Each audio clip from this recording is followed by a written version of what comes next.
Hello, everybody. This is Krishna Song Camp, and I'm Michael Cassidy, here to talk about how to play Humble Abode. I'm going to do several videos for this song. This one's going to be for the intro. There will be one for the body of the song and the solo. So let's start off. First, I want to talk about the fact that we're using a capo for this song, a partial capo. That means we're not capoing all of the strings, just the top 5 strings, and we're leaving the 6th string open. So when we play a open position D chord, it has that nice rich tone to it, and also allows us to drone while we're playing the solo and so on. So it's very advantageous to do it this way. What I wanted to say was, when you have a capo, you talk about your open position chords as if there was no capo. So this is a D, when you play a D, and this is a G, and this is an A, and this is an E, and this is a B7, But when you have, in fact, the concert pitch for this is E. It's an E chord. But in the crazy world of guitar playing, we always talk about these open position chords as if there was no capo. So I just wanted to explain that. Okay, this solo intro takes place on 2 strings, the G string and the B string. And we're starting off at position 7. Position 7 just means the 7th fret, means our first finger is at the 7th fret. The darts are 3, 5, 7, 9, 12.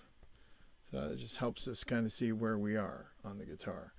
So in this, when we're playing 7th position, our first finger plays all the notes on the 7th fret, whatever the melody demands, and the 2nd finger plays all the ones on 8th, 9, and pinky's 10. So just to help you understand that.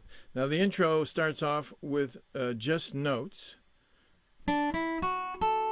That's the figure there. And it's first finger on the G string, 7th fret. Then the 3rd finger, the same string. Then the first finger on the B string. And then the pinky finger on the B string. I'm not going to repeat any of this too much because we're using YouTube, and you can just, repeat it yourself, and you can slow it down or wherever you need to do. It's a nice facility for us. So here we go. It's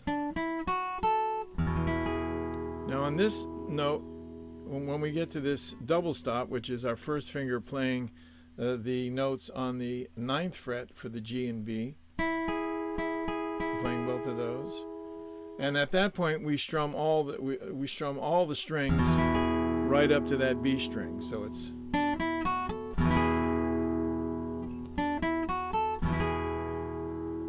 and then we're going to climb up on the B string, 1, 2, 4.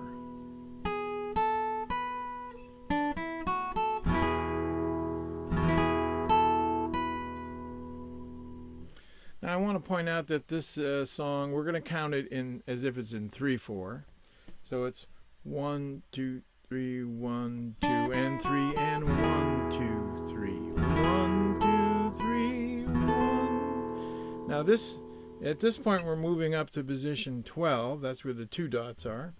Although we're not going to play any notes on that. We're going to play notes on the 13th fret with our 2nd finger, and the 14th fret with our 3rd finger on the G string. But we're going to strum all of them, so it's and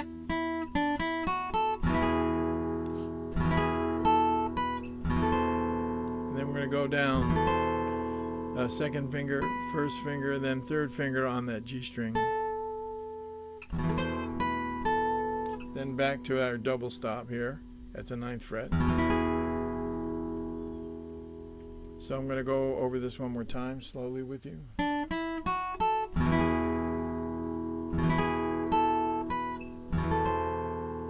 then down, and back, and then back up. Now we're going to go to the 5th position and play the G string with our 1st finger And in this case, this on the same fret, we're going to play the B string with our second finger. The reason we're playing this with two fingers is because we want the E string to be open. Gives us that minor sixth chord there. So again,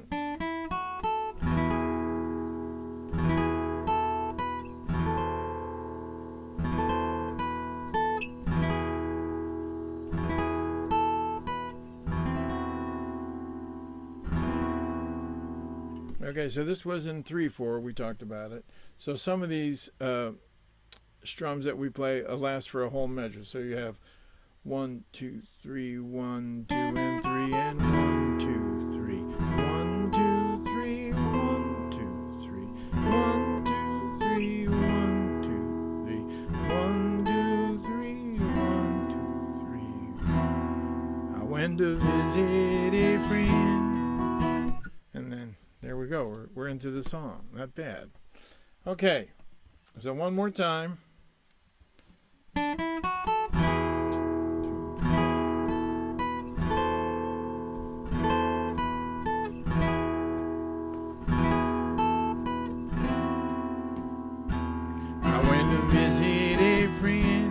Now, obviously, you want to learn the song. I talked about this in another video for finger picking. You want to learn the song at the speed of being able to talk about it. That's one thing. But then you have to play it at the speed of just kind of feeling what it feels like, what that 3-beat thing feels like. 1, 2, 3, 1. And the reason that we want to know where we come in is so that we know, what this beat is. So we know that's 2 and 3 and 1, 2, 2.